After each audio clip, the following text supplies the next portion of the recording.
Muitos hoje dizem seguir Jesus. Muitos dizem crer em Cristo, mas poucos realmente sabem qual foi a mensagem central que Jesus pregou.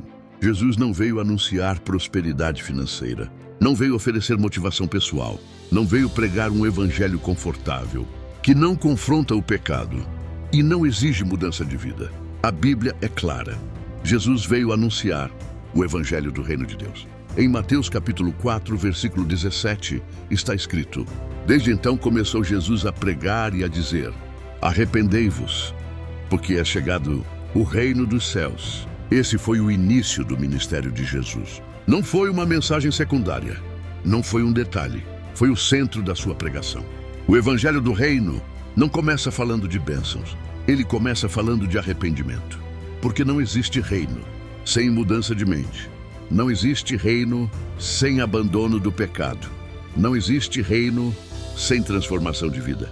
Em Mateus 4:23, a palavra diz que Jesus percorria toda a Galileia, ensinando nas sinagogas, pregando o evangelho do reino e curando toda sorte de doenças e enfermidades. Jesus ensinava o reino. Jesus pregava o reino. Jesus manifestava o reino. Nunca foi apenas discurso. Nunca foi só palavras bonitas. Era a vida debaixo do governo de Deus.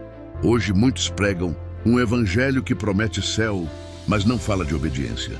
Promete vitória, mas não fala de submissão. Promete salvação, mas não fala de senhorio. Por isso Jesus fez uma advertência séria em Mateus 7:21.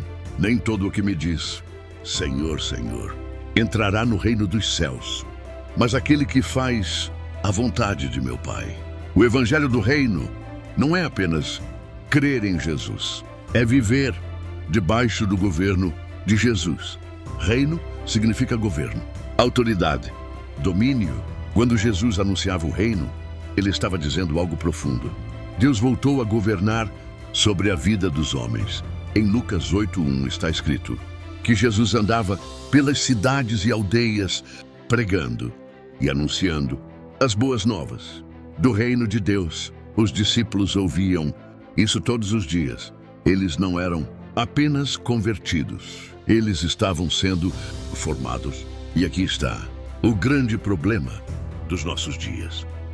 Temos muitos convertidos, mas poucos discípulos. O evangelho do reino não forma fãs de Jesus. Ele forma seguidores obedientes. O apóstolo Paulo alerta em Gálatas 1:6-9 sobre um evangelho diferente.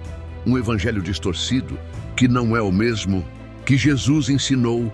O evangelho do reino confronta o pecado, chama ao arrependimento, exige renúncia, mas produz transformação verdadeira.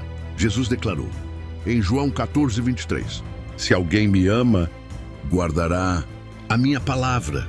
No reino de Deus, amor não é sentimento. Amor é obediência. No próximo episódio, vamos falar sobre algo essencial: o arrependimento como a porta de entrada do reino de Deus. Porque sem arrependimento não há reino, não há mudança, não há discipulado. Que Deus nos conduza ao verdadeiro evangelho do reino.